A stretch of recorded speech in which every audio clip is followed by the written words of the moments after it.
திருவள்ளூரைச் சேர்ந்த மருத்துவ மாணவி தனது கல்வி கட்டணத்திற்கு உதவுமாறு சத்தியம் தொலைக்காட்சி வாயிலாக தமிழக அரசிடம் உதவி கோரியுள்ளார். திருவள்ளூர் பெரியகுப்பம் பகுதியைச் சேர்ந்த ஜலகண்டேஸ்வரர் என்பவரது மகள் பாக்கியலட்சுமி உஸ்பெகிஸ்தானில் உள்ள கல்லூரியில் 2ஆம் ஆண்டு மருத்துவம் படித்து வந்துள்ளார்.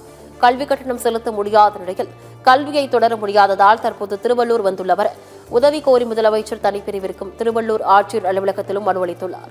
ஆனால் இதுவரை அரசு தரப்பில் நடவடிக்கை எடுக்கப்படாத நிலையில் தனது கல்விக்கு உதவ வேண்டும் என்று சத்தியம் தொலைக்காட்சி மூலம் மாணவி அரசுக்கு கோரிக்கை விடுத்துள்ளார்.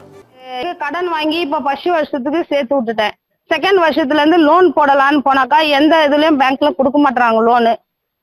இந்த மாதிரி அப்ராட்ல படிக்கிறவங்களுக்கு லோன் கிடையாதுன்றாங்க. அப்புறம் சரி இங்க கலெக்டர் கிட்ட வந்து மனு கொடுத்தா எனக்கு இந்த மனு வந்து இந்த திருவள்ளூர்ல கொடுத்த மனு வந்து திருவாரூருக்கு போய் சேர்ந்துருக்குது. திருவாரூருக்கு போய் எனக்கு அந்த மனுவை நிராகரிக்கப்பட்டு வச்சிருக்காங்க. இந்த மனுவுக்கு வந்து ஒரு ரெஸ்பான்ஸ்ல இல்ல.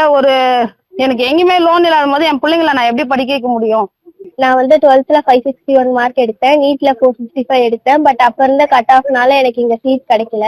ஸோ அதனால அப்ராட்ல படிக்கலான்னு போனேன். ஃபர்ஸ்ட் இயருக்கு வந்து ஃபீஸ் எங்க அம்மா எங்கேயோ கடன் வாங்கி கட்டிட்டாங்க. செகண்ட் இயர்ல இருந்து எஜுகேஷன் லோன் அப்ளை பண்ணலாம்னு நினைச்சேன். பட் அப்ராட்ல படிக்கிறவங்களுக்கு இங்க எஜுகேஷன் லோன் இல்லைன்னு சொல்லிட்டாங்க. சரி கலெக்டர் சார் கிட்ட மனு கொடுக்கலான்னா அவங்க இங்க திருவள்ளூர்ல கொடுத்த மனு வந்து திருவாரூர் போய் அது வந்து இப்ப கேன்சல் ஆயிடுச்சுன்னு வந்திருக்கு. எனக்கு இப்போ வந்து செகண்ட் இயருக்கு ஃபீஸ் பே பண்ணணும். அதுக்கு ஹையர் எஜுகேஷன் லோன் ஏதாவது ஹெல்ப் பண்ணா நல்லா இருக்கும்.